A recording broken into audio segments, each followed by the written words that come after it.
This resisted Dark Pulse even take this out? I don't think so. 1, 2, 3, 4, 5. I'm just gonna Lugia here. Oh my goodness, what? Oh, and we catch the Sandseer Storm. Okay. Well, that's a good turn of events.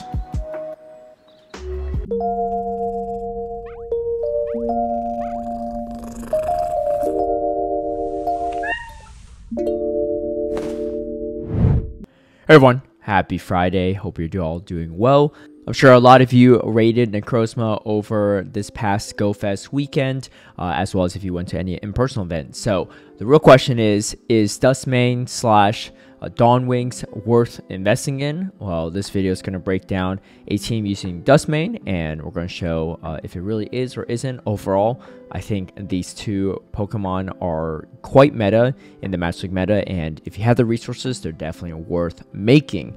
I decided to run a Palkia Origin lead with a Ho-Oh and a Dustmane in the back, and I best value my Palkia Origin for various reasons, but mainly because both my backline Pokemon are not the best answers to Palkia, and I'd rather have that charge attack priority if I can in that mirror matchup. I played 2 sets this morning with this team. I've been playing this team all week to kind of figure out how to play it. At first, it's a little bit hard to use, but once you understand the matchups, it's actually quite nice to use in this current meta. Before we get into the battles, I want to give a big shout out and thank you to all my patrons who've been supporting my content creation. If you'd like private one-on-one coaching, scrims against me, some of my league guides and strategies ahead of time, or even tune into my live stream battles, feel free to sign up through the Patreon link down below. Okay, so going into this first league matchup, it is going to be a Ho-Oh, and something I noticed, especially with the onset of increased usage of Dustmane, is that Ho-Oh has been very prominent, and honestly Ho-Oh is very strong in this current meta, so having Palkia in the lead has won me a ton of lead matches just in general, but also running my own Ho-Oh has been proven to be very useful. I will say Dustmane is pretty strong in various situations. I think Dawnwings is going to be a little bit better. You can see I go for an undercharge because most don't shield. This will allow my Ho-Oh to have a decent amount of energy for their Ho-Oh coming in. Oh my goodness. What's happening, girl? I'll try to readjust her a little bit. See if this helps a little bit. Alright. So they have a Zekrom in the back. I've seen a lot of these double dragon lines, and they typically shield. A great catch actually from that Zekrom, but that being said, Dragon Breath damage is going to be pretty oppressive here. They go for the Fusion Bolt, so I'm expecting maybe Fusion Bolt Outrage on the Zekrom. Slightly a pretty safe moveset overall for the meta, and we just had to go for the full Dragon Breath down, and we managed to get to it, which is nice. Another whole lead. Like I said, these are just 2 back-to-back sets, so no filtered out battles. Yeah, a lot of them are going for that same strategy of Brave Bird and Dip, which is why I tend to throw this Octail. If you throw on Charge Attack priority, you get the move off anyway, so it's not really like it really matters. And if you wait for them to throw the Brave Bird, then throw it, they typically swap out. One benefit of Dustmane over Dawnwings is that the Zygarde matchup is much better because you're only single weak to the Crunch rather than double weak to it. And then you're also slightly better into the Dragons in some way, shape, or form. It's a little bit weird because you could tank the Roar Time, but at the same time, Sunsteel Strike and Dark Pulse don't take out the Dialga, whereas Moongeist Beam does on the Dawnwings. But one big benefit of Dawnwings is that you're much safer into Ho-Oh, and like I said, this is a very strong Ho-Oh meta. And you can see here, I'm going to go for the farm down, and I don't really have switch advantage at this point in time, but we're in an okay spot because their Ho-Oh is in the back, and my Ho has a ton of energy. We managed to get to the Spatial Rend.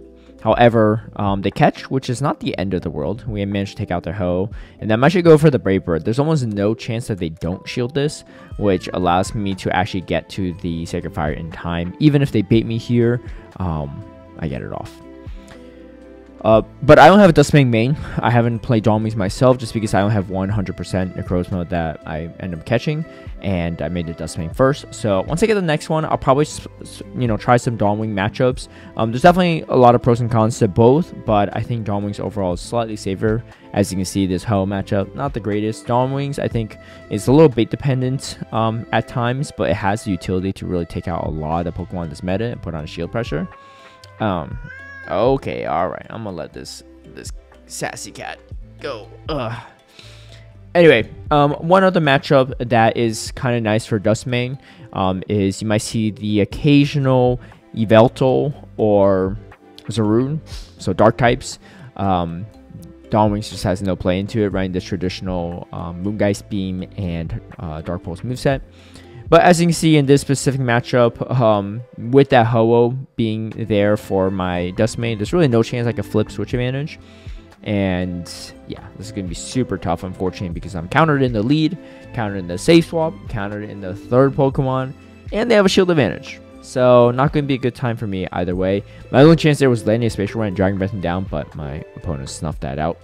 Of course, we catch another Ho-Oh lead. Like I said, Ho-Oh is super meta right now, and you can see it a ton in a lot of these lead situations, which is quite nice because running Palkia lead, catching 3 really good leads here with my Palkia.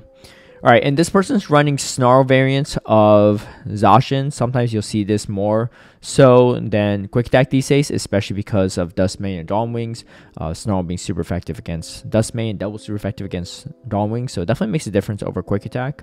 Quick Attack being resistant on both. I go for the Brave Bird because I want to have some energy remaining here. And they actually come in with their Dialga.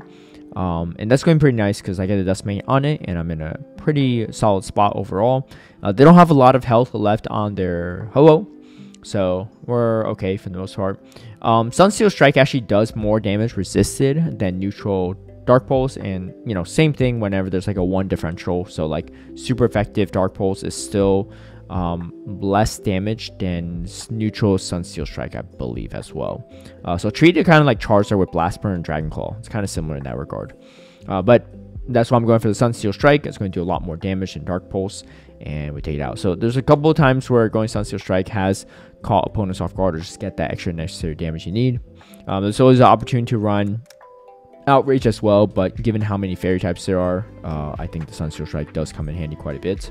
And as you can see, like I said, there's a couple Zarude that you might run into here or there. So having Dustmane in these matchups is much nicer because they actually have to potentially shield these moves. I go for the Sunsteel Strike now. We get both shields with the Dustmane, and this is a ghost into a dark type. So just think about that, right? That's really goes to show the power of not only the typing of Dustmane, but the coverage it has with that Sunsteel Strike. And now I'm in a very commanding position because I wasn't going to come into this route with my Palkia either way, but I could go for a full Incinerate down, and this Dialga in the back is not going to be having a good time here. Not the best optimization on my part. I should have just thrown after 1 Incinerate, but we just have the shield here and then throw a Sacred Fire against the Dialga, and we're in a good spot. So we catch 3 Ho-Oh leads and 2 Dialga leads in the first set, and the only one we lost is when we got hard RPS, right? In that back-end matchup, that wasn't a great matchup either for me, but as long as they give you a little bit of wiggle room, usually this team can be pretty solid. So you can get bad leads. This is a bad one right here, Xerneas in the lead, but that's okay. They come in with Ho, which again, kind of a tough one. But I'm going to go for the Sunsteel Strike. It'll force their hand a little bit sooner. Also, Dark Pulse is going to be a little bit better overall. So it's not really worth shielding because they could just mash shields and I just end up losing anyway. So I'm actually going to burn the timer as much as I can. And we're going to try to sweep with the Ho. The only problem with this train of thought I have right now, and I thought about it too, but you can only do so much even if you think of it, is they have a Xerneas in the lead. And Xerneas' biggest weakness is Ho-Oh. And so the fact that they came in with their own Ho means that that's not even their true counter to Ho. They must have one in the back, which is likely a water type. As you can see, Dialga Origin. So again, 2 games we lost so far are just hard RPS, getting countered in every single matchup. But outside of that, the team is really solid. You have a lot of outplay against certain things. Opponent actually goes for a Moonblast. I'm surprised that they shielded, or or I'm sorry, I usually shield the first one because sometimes it might have thunder, especially if they stay swapping it. But this one looks like they just have Moonblast and close combat. So I'm just gonna undercharge this. Yeah, I'm surprised they shielded actually. That's what I was really surprised by. That being said, their Xerneas is pretty low on health at this point. So I'm okay with just giving up switch advantage because my Palkia's gonna have a lot of play. And our switch timers are misaligned by quite a bit. I'm going to throw the Aqua Tail right away just so that our timers are still pretty misaligned. So that when they come in with the Xerneas, I can swap straight away to the Dustmane. And that's exactly what happens. And we catch a Moonblast. So pretty good overall for my team right now. And then they have a Dialga in the back. And, you know, both the Dustmane and Dawnwing is going to be pretty good in this situation, up energy. But especially the Dustmane here because I'm going to resist all that Dragon Breath damage, which is going to be pretty crucial. You can see the opponent trying to do their best, but yeah, it's hard to Dragon Breath down the Dustmane with that typing. And yeah, we take it out with the Palkia. Okay, Zygarde lead is definitely a slightly trickier one because it's not the worst into the Dustmane.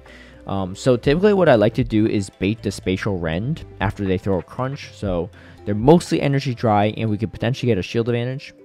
And almost every single time I do this, it works except for now. So this one Zygarde player chose not to, and it really panned out for them. Because here's a Ho-Oh, and that is not a good time for me either way. So yeah, Ho-Oh is doing quite a bit. I think I probably try to fight for switch advantage, yeah. Because if I could grab a shield off of them, that's pretty good. And, you know, I could throw a Spatial Rend later, but they don't let that fool them. So, not the best situation that I'm in. I end up shielding here because if I could get a Spatial Rend off on their Zygarde, pretty good. I ended up just throwing an Aqua Tail because I knew I was going to reach a Spatial Rend after Dragon Tail damage. Now, the thing with Ho-Oh is it's not bad into Zygarde, even though it's resisted if you chip it down enough. But unfortunately, we get debuff right on the first crunch. So, really unlucky for us here. But yeah, I think generally speaking, it would have been okay if I could just Dragon Breath down. But, you know, I'd still have a little bit low on health. I also go for an extra Incinerate because I don't know why. I thought I could potentially Incinerate down, but realized way too late that I can't. And they have a Dawnwings in the back. So, I would say this match, maybe I had a win con, despite the fact that Zygarde's kind of a core breaker, but my opponent just outplayed me either way. So really well played by the opponent there. That I wouldn't consider like hard RPS by any means. Okay, they come in with a Melmetal, some matchup that I didn't really expect to see too often because it's not super meta right now. But I guess another win for the Dustmane because you're going to resist the Rock Slide, whereas Dawnwings, you're going to take neutral. And I'm drawing all these comparisons just so that some of you might not have powered it up yet. Some of you might not have the 100% or the XL, so you're still waiting. So just trying to help you all make the best decision on what makes most sense for you. One day I will definitely get the Dawnwings, and so I'll make a video on that and how that plays out. But overall, I've only seen the Dustmane from my own personal perspective. I like it a lot, but I am very curious how the Dawnwings will perform in similar situations. And we're in a pretty good spot at this point in time because if they shield this, then they're just taken out, and later by my Palkia. And if they don't, I maintain the alignment I have, and we're in a pretty good spot here. We just have the double shield, and we'll be okay. Giratina Origin is definitely very strong to my backline, so definitely wanted this matchup. And we go into our final matchup, right? This is the second or fifth game of our second set. We're 4-1 the first one. I think we're 2-2 in this one. So going for a positive finish here, and of course, this happens. So at least both my Pokemon back does resist all the moves from the Tapu Bulu. But unfortunately, Niantic things, and we can't recover the battle. Don't know what happened. So please, if anyone from Niantic is watching, please do your best. I know a lot of people are working hard around the clock to try to fix some of these bugs, but always a little frustrating when a set ends like that. But yeah, those are my most two recent sets with this team. Like I said, I tinkered a lot with the matchups and tried to figure out how to play it the best way I could. And overall, I found this team to be very, very successful for me. And like I said in previous videos, Master League is very skill oriented, and I think a lot of the players that play Master League a lot are really good at the game because they understand their counts, and a lot of their mid to late decision game making skills are top tier. So if you like to practice on your own Master League skills, you have some of these Pokemon, definitely give it a shot. Overall, if you have the resources, I always recommend people try to learn Master League because the meta is much smaller and pretty much every Pokemon has play into each other. I mean, we saw my Dustman get 2 shields off of Zarude. So, you know, if that doesn't show how much flexibility Master League Pokemon have into each other's matchups, I don't know what does. But anyway, thank you all for watching. And if you like this video, feel free to give it a like and share, subscribe for future content, hit that notification bell to get alerted right when I post a new video. And let me know down below if you think Dawnwings is better or Dustmane. But until then, have a good Dynamo community day and catch y'all later. Bye.